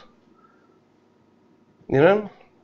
We've got to start thinking the same, and then we might reclaim some of the rights and reclaim some ground that has been lost. Viva the revolution. Simon, could you please take this? Thank you. Okay, next question. Trine Marie. You'll need to read this because I didn't bring glasses. Are you supposed to read that? Or? So the secret message? Or? Is it private? No, it's not private. I love you. You're wearing a wonderful jacket. No. If you like it, I can That's tell 5 you years it's old. not. Yeah, but it's not that. If you enjoy it, I can tell you. You are Okay, very I mean, gentleman. please ask your question and we'll take yours afterwards. I I can want see to this is come back related, to- right, to the identity It's me discussion. or you? I'm talking about Okay. to you. I want to come back to the explanation of this gentleman when they explain, okay, we can fake the ID, but fake identity from whom? From police, from government, or from public? If I write, for example, another name, they know what kind of person, which apartment, which part of has a region in the world, sitting and talking with whom. They control everything. They can find out. Well, it goes But without. is a fake ID for what? Because when they control internet, they can find my ID even under other name, under other, for example, nationality. They can exactly find out who you are, which part of. Because I had a computer from United States, and then I brought it there, and then I used it, and when I came here, exactly could show me, please, how they check me. Oh, okay, this is chicken and the egg. Okay, so the question is, what are the limits to, in practical terms? For example, they control us, my private life. All right, Even okay, on the well, fake of the name, you know? well, good. At least now we understand the extent of it. To create change, you have to understand the nature of the problem. I don't think until recently that many people understood the nature and the extent of the problem. Yes, you're right. There is this surveillance by design built into almost everything. And there is a lie, which is, be aware of this lie. There's a little catchphrase doing the rounds in legal and corporate circles called privacy by design. Just don't believe it. Privacy by design is a lovely catchphrase. That's what it is. It's cool. You can get into most corporate parties by saying you're an expert in privacy by design. It means nothing. I can't think of many systems in the world. I can think of thousands that say that they are built on privacy by design. In other words, privacy from the engineering stage upwards. But the reality is surveillance by design still permeates practically all comms systems in the world. And this is helped by law, of course. Communication Assistance to Law Enforcement Agencies Act, Law Enforcement Act in the US requires, and this is the same in most countries, you have all got laws that require comms companies to build backdoors and build surveillance capability into your systems and into your code. The legal infrastructure is already there. There's nothing, you know, and the technology itself has either been infiltrated, it's been subverted, or it has intentionally been written so that it is weak. And we know that now. I mean, it's painfully obvious what has happened. So you're right. I mean, to what extent can you have a fake identity, or let's call it a pseudonymous identity, in the face of that reality? And my sense is that right at the moment it would be quite difficult because of the extent of the infiltration. But why I said earlier about this is just the beginning of the first, part one of this adventure, is that at least now we know. Oh God, I mean, I hope there's not much more to come. I think we know now the extent of the problem. Now we have to discover the extent of the challenge and then the extent of the solution. And I think we're only just beginning with this conversation now. What is the challenge? How do we go about amassing our resources to find a way to combat what has been done in law and in technology to get to this point? And that's why I say I'm not pessimistic. I'm just saying that I think that practically all technology has been subverted. Practically all law has been subverted, and we're left now, like, I wouldn't say powerless, but we're at a disadvantage. But anybody in military will tell you this. There's one wonderful thing about knowing the full picture if there are enough of you, and that is that you can actually change the rule book of the tactics. If enough people in an opposing army understand the nature of the invasion, then the contest starts to narrow. It's ignorance which is the real killer. So that, I think, is what is changing, and this is why I believe that a focus on law is exclusively dangerous, and B, why I believe that believing in privacy technologies or some sort of magic solution isn't in itself going to work. You're going to need a very subversive, militaristic approach to this to win back ground in our lifetime. So I'm not being naive in saying that, yes, I do believe that we should have the right to have our own identity. I also understand the law has created a situation where that is just simply not sustainable. In just about every country, there is a law that will say, when you are dealing with the state, you are going to use your ascribed identity. Some countries have moved to a kind of verified identity, so it is not necessarily known who you are, but the system obviously has your authentication. So it knows that an authenticated individual with some identity is now interacting with the system. Unfortunately, all of those systems have got backdoors in them. Every single one has got a trigger that the law enables to allow them to unmask the identity. It's only pure mathematics that could prevent that. But whether the state would ever go that route is another question. Okay, thank you, Simon. What an elaborate answer that was. Breathless here. Trille Maria. So I think it's quite obvious that we cannot trust the government, the politicians, the state, and basically what you're also saying is that it's really difficult to trust the large data organizations, the corporations who collect our data, Facebook, Google, etc. How about all the other companies? Because I'm thinking, couldn't they play a part in this? Because more and more companies now want my data. I just saw on some news site that now the smart TV gathers information about me. While I don't know anymore if I'm watching TV or if the TV is watching me. And then there are breaches, there are, all of a sudden the VP of Ford comes out telling us that, oh, Ford knows where every driver in a Ford car drives, and he knows your driving style, and he knows your everything. So what I'm thinking is, don't you think that some of these organizations could be interested in building trust with the public and, going another route, saying we want to build trust in our data handling, in the way we use data, because otherwise we'll have an arms race, right?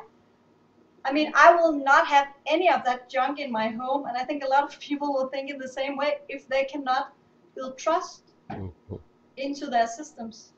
Do you understand? Yeah, absolutely. So the question is, to what extent can companies, should companies build trust with their consumers, with the public? Or Or could we push them? Could we, could we push them? Yeah. Well, okay, so here's the catch-22. I think fundamentally the vast majority of companies want to have that trust. And I've participated in enough discussions with companies to know that their nightmare is a data breach, or being found to be doing the wrong thing, or victimizing people by wrongful disclosure. But the catch-22 is that they all then rely on good practice data protection. Not best practice these days, it's good practice, by the way, just so you know. Good practice data protection, unfortunately, again, has brought us to the problem where we're having to have this meeting today. Good practice data protection means that subject to processes by the state or by the legal processes, judicial processes, we will look after your data. Subject to the exemptions and exceptions in data protection, we will ensure that we build trust by using the data the right way. So what they will do is, for example, and I think most companies will stick by their commitment that they won't sell your data on to a third party. I mean, if they say that, most of them actually wouldn't flout it. I'm not saying all of them, but certainly any company that cares about trust is never going to sell that trust for a sixpence, as we say. The problem, of course, is that you start getting mega corporations, families of corporations. Go back to Google. You're all aware that Google's new terms of service, its new privacy policy, means that when you give information to one part of Google, it is effectively owned by the entire of Google. So you can't firewall information that goes to YouTube. It's owned by Google and will be used by Google however the company sees fit. Now that's a pretty big corporation, and you use a lot of Google services. And this is why this is one area where data protection authorities actually are trying to do, and could do a good thing. They're trying to stop Google from doing this. But at the same time, you've got companies like, let's say in Britain, Tesco. Well, Tesco practically owns the country by now. It's got banks, it'll have airports soon. You know, Tesco, well, no, it won't have airports, but, well, no, they probably will have helipads. But the thing is that they've got so many services now in the Tesco family, and which includes, of course, loyalty points, enterprises, and so on. All of that information is effectively owned by the Tesco family when you give information to any part of that family. So that hasn't changed.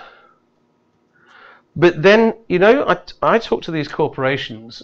Here's what they tell me. They say, provided there isn't a headline breach, provided we don't screw it up, if we can collect as much data as we want, provided we are lawful and ethical with it, we can collect everything that we possibly can.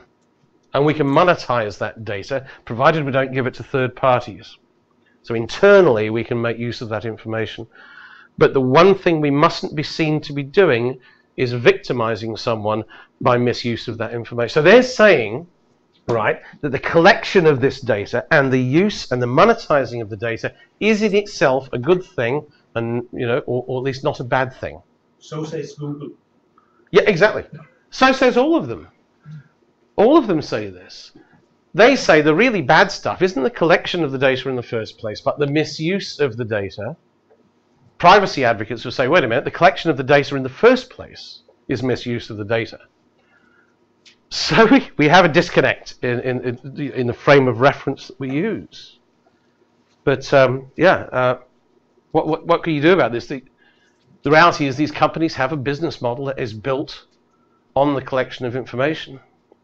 And I've had some, and I won't name them here, but in conversations with some very, very, very, very influential and large companies, every single one has said, everything we do is open to discussion, unless it affects the bottom line. If it affects the business model, we're not interested.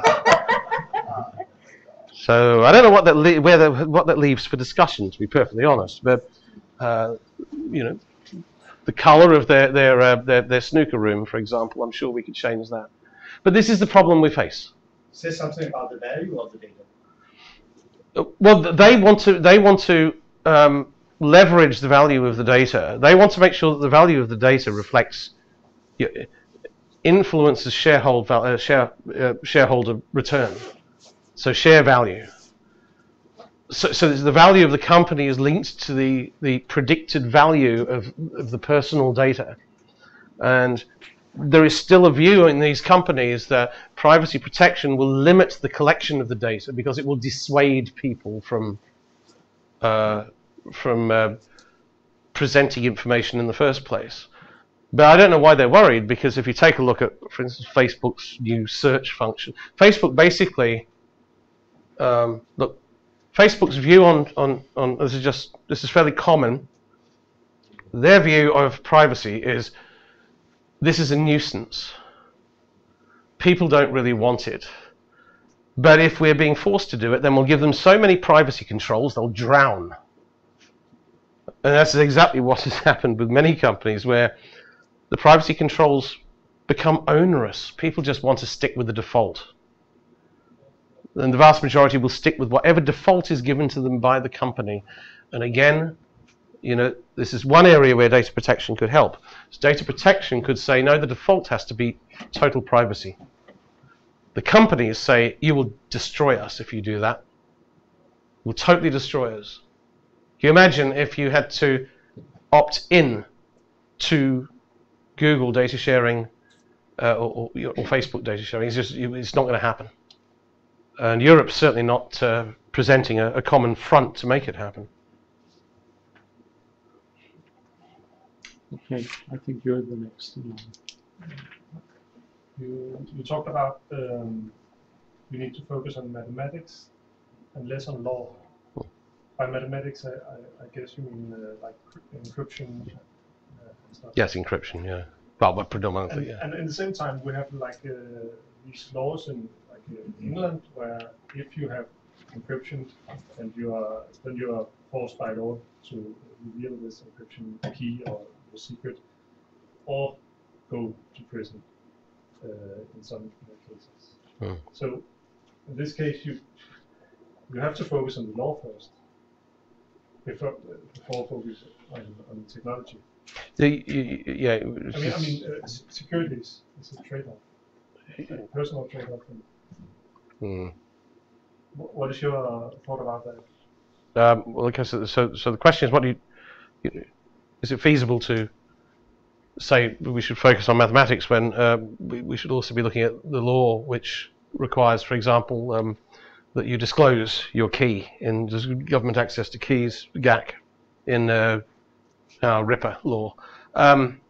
Yes, there are many countries where if you don't supply the government with your key, assuming they can't access it themselves, then there is usually a pretty hefty prison sentence, but sometimes there's a higher prison sentence than the crime which they're chasing you for. Now it comes down to plausible deniability. Look at Skype. Skype has end-to-end encryption, point-to-point encryption. I couldn't give my Skype. Now I don't know enough to give my Skype key. There's a private key exchange. When you start a Skype, so when you load Skype, there's a private key exchange between two Skype communicators. I don't know what that private key is. I'm sure it's embedded there somewhere. I couldn't pull the private key and give it to the authorities. So there's what's called plausible deniability in law. I agree with you that we have this problem, that the law is currently saying you give us the key or we jail you. But if you actually cannot give the key, if it is impossible for you to give that key, then no jury is ever going to convict you, and it would be an idiot prosecutor who would take you to court. This is like saying, you know, this is like saying, you know, unless you give us information we want, we'll send you to prison, like that ordinary information, knowing full well that you don't have that information. That would be impractical in law and probably unlawful.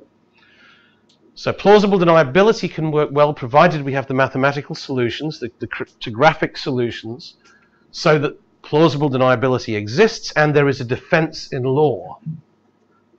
So I still argue that mathematics is where we go first. I would have said, and I've said all my life, as a sort of law fellow for many years, of course I've said, we've got to put law first. And law could still work if it supports cryptography and cryptographic solutions and mathematics. But frankly, lawmakers are a bit behind the times, and it's a bit difficult to convince a legislature to have a law that's that forward-looking. So I'm not sure. Look, there's a real argument, and you know, historians will tell you this argument. What follows first, law or action? Law or reform? Law. Does law ever really lead the way on anything? Or was there a series of actions beforehand that made the law inevitable?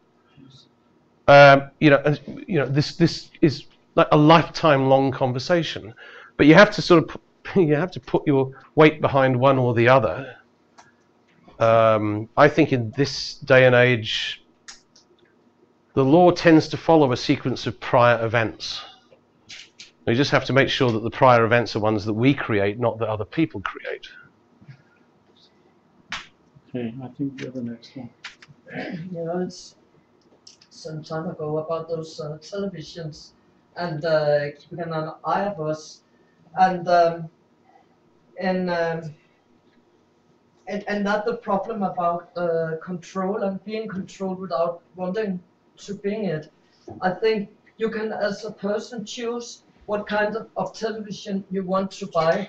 You don't have to buy a television where you can, which goes on the internet and which can, look back on you. It's possible to buy televisions without that function. And the way I think it's about making people act, as you said, making people act so they buy things which is not in a way compromising you, and in that way changing the world. And that I have an example. There is this phone company, I don't know if you know it, it's called Fairphone, and actually it's made in Holland, and it takes time before you can actually buy a phone. The point is that you put your name, and then in some future you will get this phone. But the point with this phone is that it is made from the material which is in the phone is made, which shouldn't be dangerous in the way it is collected, and it should those people who are collecting it should have a good wage and things like that. I think using time to make a kind of commercials for that kind of companies, and in the same time trying to tell about what company likes Google's and Coca-Cola for that in that part of way, what they are doing to people. Yeah, Coca-Cola is about, they said there are free sodas in here, and the sodas we can get here for free is from Coca-Cola. And I mean, what I know, and I think everybody else know in here, is that is really one of those companies which is not good for ordinary people. Thank you for your comments. That goes together. Yes. Do you have a question, Simon? No, okay. Not everything else, but could that be a way of doing it by words, making people think in another way? Fine. Being closer, and in that way buying other things. Yeah, I think change the world. Yeah, a bit. Well, you're talking about the changing of consciousness, and the consciousness leads to a change of behaviour. And I mean, the environmental protection. People for 3 decades have tried to protect the environment by that exact process. I mean, I've got, let's see if I can find it. Let's see, a bit of a museum piece. Yeah, me too. Right, okay. This is a privacy protecting phone. I don't know how many years old it is now. It's a single-purpose phone, effectively. It doesn't do anything else but allow me to make phone calls. It's still a tracking device, but it doesn't involve, you know, it's simple, it's cheap, it's sustainable. I don't have to get into the generation of smartphones and geolocation with this thing, nor do I have to worry about losing it. If I lose it, I lose it.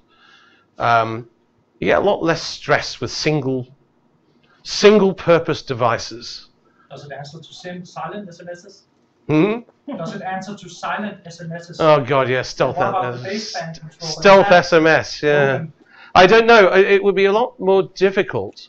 See, the police, yeah, you know about stealth SMS, don't you? Basically, the police circumvent controls, like there are administrative and legal requirements for surveillance of the phone network. So what they're doing is they're sending stealth SMSs out, which you don't see on your phone, but they can pick up to locate you. And they circumvent the legal protections, right? This is happening, you know, this is happening in a lot of countries. This is the sort of shit that police get up to if they're allowed to get away with it. Now, the default position is everybody's got a smartphone. Everybody's got two smartphones. Who on earth, you know, who would conceive of having something like this? Ugh, you know, but this throws a spanner in the works, because going on eBay and buying something that's 10 years old, it could very well be an analog phone for all that matters. It's out of sync with the platform. Mm-hmm. So I'm not saying it's immune to stealth SMS. I want to say that the amount of research required to create universality using that sort of that stealth technology, to incorporate that sort of phone would be disproportionate cost. So you know, I'm just saying. I mean, this comes back to what you're saying. Getting on the bandwagon of multi-purpose technology, you know, smart technology, that's not going to protect your privacy.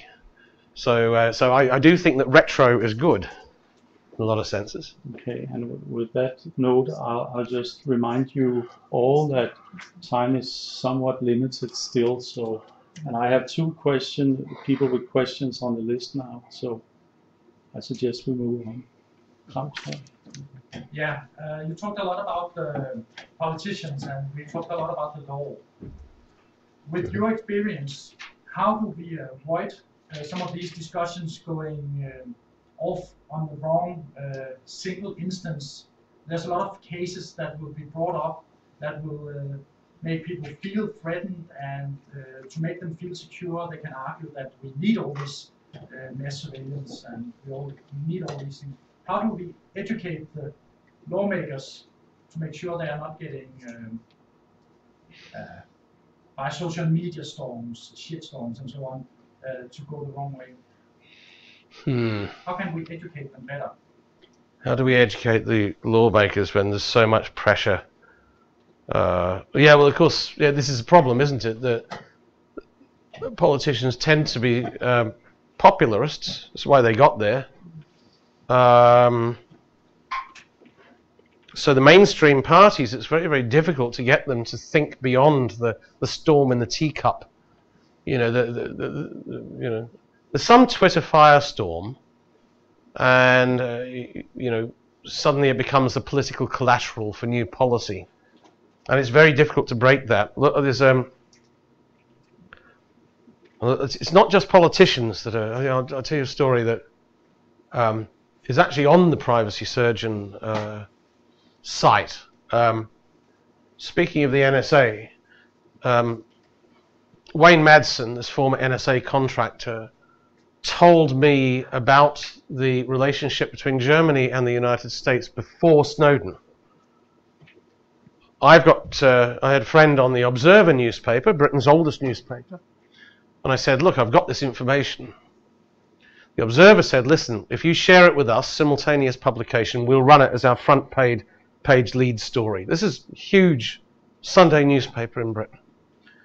They ran front page this story: secret deal to hand over European data to America. Now, There was a Twitter storm about that, but a negative one. Because the liberal media in the US, who didn't like, I mentioned before about this, Wayne Madsen, the NSA guy, conservative, they called him insane. They said the Observer should be taken down over this, that it was an absolutely ludicrous. It was a ludicrous position to actually put this man on the front page. Do you know that the Observer, this is the oldest newspaper in Britain, 250 years old, never does this. It pulped its first edition. It got rid of that front page in response to a Twitter storm. So it's not just politicians. The problem is that so many organizations, even the most august ones, are subject to this, so many pressures from their shareholders, from their board, from partners, from advertisers, from whatever. So I think this is a global problem that goes beyond, and I don't think there's a solution. I wish I had one, but I don't know how you get over this. It's always been the way, by the way, even before social media. I mean, you know this. Many of you, like myself, were here before the internet. Hard to believe. But, you know, we had the Jerry Springer syndrome back then. We still had the effect of, overnight reporting, instant reporting in newspapers, tabloids, that still had the same effect. Fundamentally, I don't think much has changed. I just think we need to reward good policy decisions more than we do currently, and we need to be a lot more vicious about bad ones in ways that we might find ethically challenging, but we have to raise the stakes on both sides. I know it's a glib, honestly, it's a meaningless answer, but I don't know, you're talking about an age-old problem here that in fact goes back to Greek and Roman times. Let's not go there now. No. Another question from Henning. Okay, when you talked a great deal about government spying and government surveillance, and a bit about corporate profiling, spying, surveillance. Do you think that the interests of governments and big companies like Facebook are so much aligned that we should really think of a public-private partnership for spying on us? Or is there some conflict between, some hidden conflict between, say, Facebook and governments that we could exploit for a better change? Wow, okay. There's a relationship between companies and government.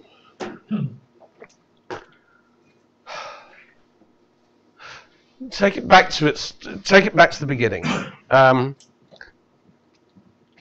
Companies regard the data that they hold on us as being us either handing over our data so they own it, or us conditionally licensing our data to them under the conditions set by the privacy policy. Governments look at companies as having a conditional license to hold the information on behalf of the public. So in other words, they say, we're allowing you, as your government, to hold this data subject to the conditions of law. So in other words, you've basically got a dual license arrangement for the data. I don't know where the consumer fits into this, because it's the consumer's data. But the company believes it has a license for it, and the government believes that the company it's giving the company a license to use the data. And the problem why you have that licensing arrangement, and it's never discussed in those terms, I might say people don't talk about it this way, but it's what it is. A problem of the relationship between the two is that until we get rid of that idea that, there's a license to hold the information, and that license can be pretty well infinitely abused, we're not going to get anywhere on, on this discussion. Somehow there has to be, if the relationship was just between the consumer and, say, Facebook, and let's say we agreed it was a license, which is effectively it is. Okay, we can deal with that. What we cannot deal with and what we must change is the government's thinking that somehow it has allowed the companies to hold this information in trust so it can be used for public good, say security or law enforcement or whatever. That's an absolutely negative and a dangerous concept, which has brought us again to where we are now. So you know, that's what has to change. I don't think there's anything that can be reformed until we kick the government out of the relationship and then force the government to reevaluate when it comes back into it. So we force the government to say, right, okay, there is now a lockdown in the relationship between the company and its customers. We have to rethink how we get back into that. So in other words, we've got to kick them out before we can rebuild a trust relationship and new standards of accountability for them to come back. They'll always be there. Okay, they'll always have access to the data. But at the moment, it's a license-based position. So you know, somehow we've got to get rid of that. I just somehow. Then I'll give the word to Henning, the gentleman behind the one who just asked questions, and I have one more question on my list here. So think about if you have a last question for Simon, then please think about it while I get the answer. Henning? Thank you. I don't think we have addressed the individuals very much in our discussion here. In Denmark, we have a loose coalition of unions, industry, Institute for Human Rights, Consumer Council, etc., work together on privacy. But we haven't been very successful, one could say. In general, the debate don't go on a political level. It actually stops at the civil servants. And one of the reasons it stops there is that they argue privacy is expensive. They do, of course, refer to the police, etc. But the main argument is that citizens don't care. So citizens don't care as voters, and they don't care as consumers about the privacy right in general. And at least in Denmark, they're actually right. So without any interest from the consumers, I think it's extremely difficult to change the situation. Wrong end of the stick. I can understand what you're saying, okay, for online. The question is, to what extent is it necessary for there actually to be public interest, public support for privacy, for politicians or bureaucrats to take notice? Look, let's say, if we start believing that, we are in very dangerous waters. Can you imagine if reformers, let's say, against capital punishment, said we've got to wait until we get 51% of the population marching in the streets before we can expect reform? That's never going to happen. People didn't march in the streets for the end of capital punishment, you know, or any other right. It was just done by decent, upstanding men and women who decided that it was the right thing to do, regardless of public opinion, that the tenor of history and law made this an inevitability, this reform an inevitability. As soon as we, as activists, as thinkers, start tying public opinion to reform, we are dead. So it's a game I believe we should never play. And you should say to these bureaucrats, they should be ashamed for doing that. If they believe that progress of humanity depends on getting 51% of people marching in the streets, well, I'm sorry, that is an abuse of democracy, an abuse of rights, which should be called for what it really is. You see, I totally understand where you're coming from, but understand the trap that they've set for you, and the trap we set for ourselves if we ever sign up to that. So, honestly, I come back to the abolition of slavery. What? Were there hundreds of thousands of people marching in the streets to abolish slavery? No, there weren't. Or any other reform in the Human Rights Charter. Did you see hundreds of thousands of people, millions marching, you know, to abandon torture, to outlaw torture? No. It was the right thing to do. It's very, I think you've got a great narrative you can create in a country like this where you call people on it. You create a hall of shame for the people who disregard the history of our rights by polluting it to the extent of you know, of requiring a majority. You know, it's dangerous though saying that, because people think, oh, geez, he's not supporting democracy. Democracy is all about the majority. No, it's not. Democracy means that I trust that there are people in power who will do the right thing, and that there are accountability mechanisms to ensure that. I shouldn't. This is not citizen-initiated referenda or direct democracy where I have to go onto the street every time there's a reform in law to mandate the authorities to do something. I expect that they're going to do the right thing. So yeah, as I say, I would call them on that. I'm not joking. A hall of shame for everybody who has ever said nobody's interested in this, therefore we're not doing it. You know?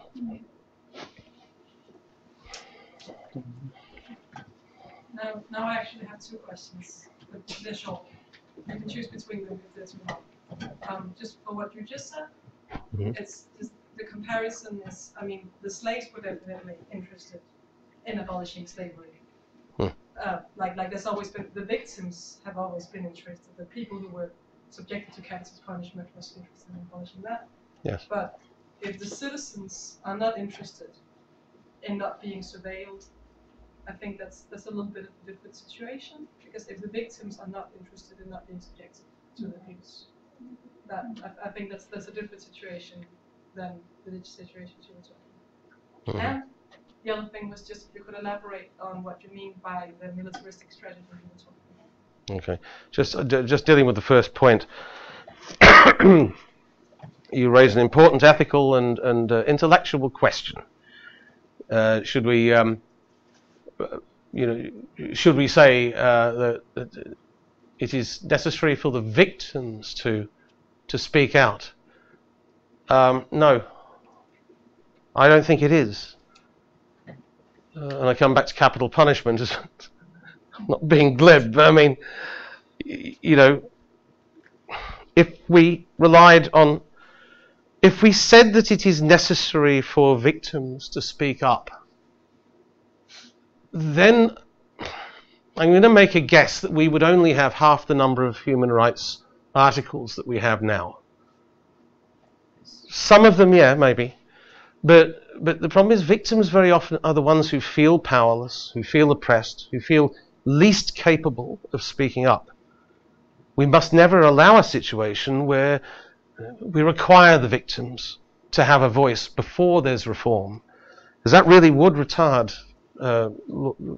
rights reform. So I would say at a fundamental level of practice and of ethics, we shouldn't go in that direction.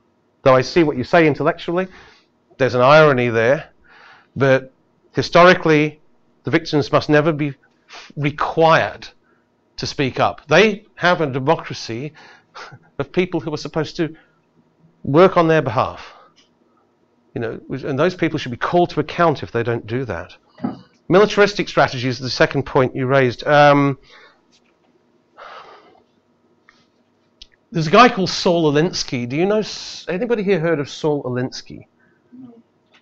Probably the greatest and the most imaginative and potent reformer, campaigner for rights reform in American history. He died in 1971, brought up in Chicago, and worked for equality of rights and employment rights and so on, and housing rights. This man created in just a year before he died a set of principles called Rules for Radicals, where he used his lifetime, he brought together his lifetime experience and said, here are the 13 principles for change in the world, for change of systems. And he based those on military strategies. He said, no matter how you approach reform, you've got to recognize that the forces against you are militaristic in nature, even if they don't seem that way. Their structure is militaristic, so you have to be as well, because that's a way of making sure that you maximize your support and your potency. And it's a way of creating, you know, a motivation. Military strategies mean that you have a focused set of tactics designed with an objective in mind that can be measured, just as a military strategist would do. And this is terribly controversial, and I get myself in a lot of trouble talking about this to activist groups, to reformers. I'm not saying that you should have the mindset of a murdering military person, but you should have the mindset of the strategist, who looks at resources, who looks at opportunities, looks at potential conflict areas and resolutions. And in 2 weeks, as I say, I'll be publishing an update of Alinsky's Rules for Radicals that still keeps the military theme.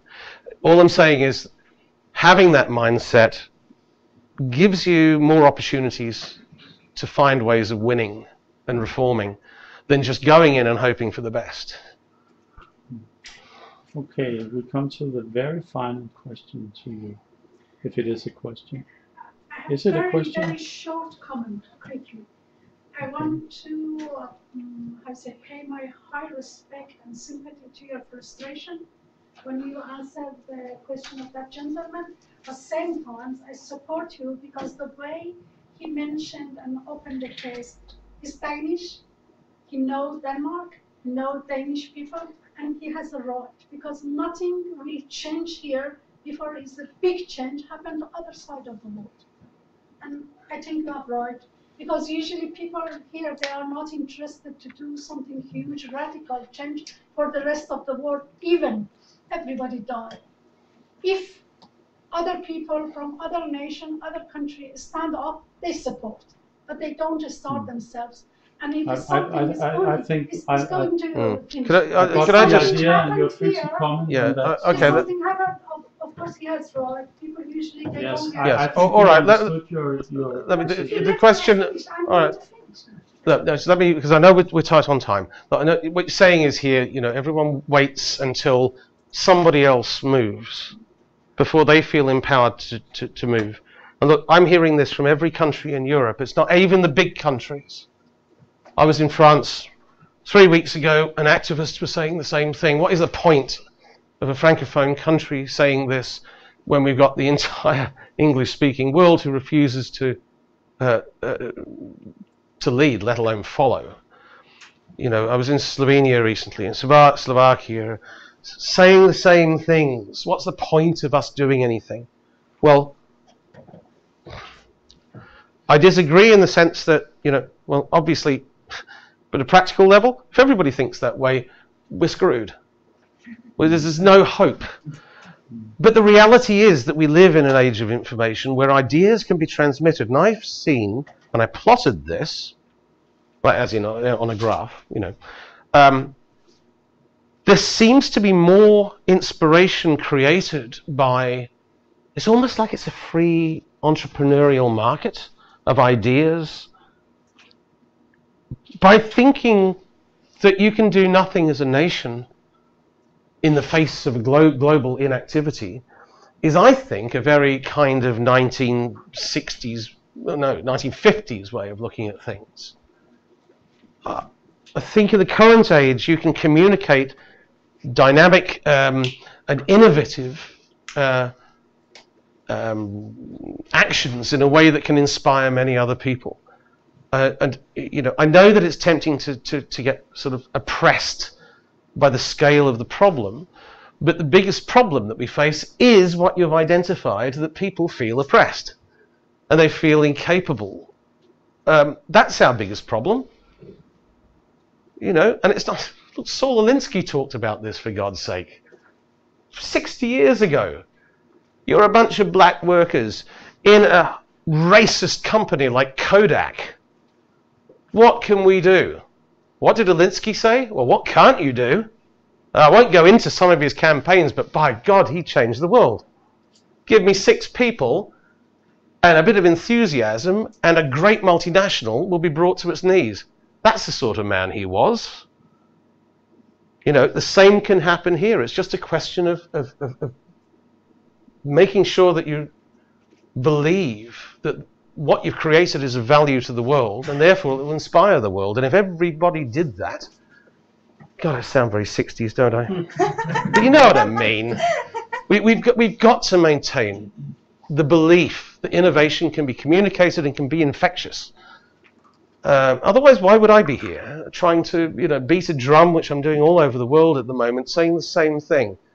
Let's build the innovation and build the inspiration, and let people cherry pick. It'll be different, People might look at what happens here in Denmark in the next 6 months and go, you know what, that's what we need here in Canada. Or here. So it's just a question of communicating what you do in a way that people can understand it. That means you have to document it. That's the key. And that's a big part of military strategy, documentation. Note it down for future generations, for present generations, to understand what you've done and how you've done it. That's the missing link in a lot of campaigning. There's so much good stuff going on, and you know what? Nobody knows about it. If they do, they don't know how it's done. That can change. Okay, Simon. Thank you very much for encouraging words here at last, and thank you so much for actually making this very elaborate answers to the questions tonight. So with that note, I want to thank you. I think we should give Simon a big hand.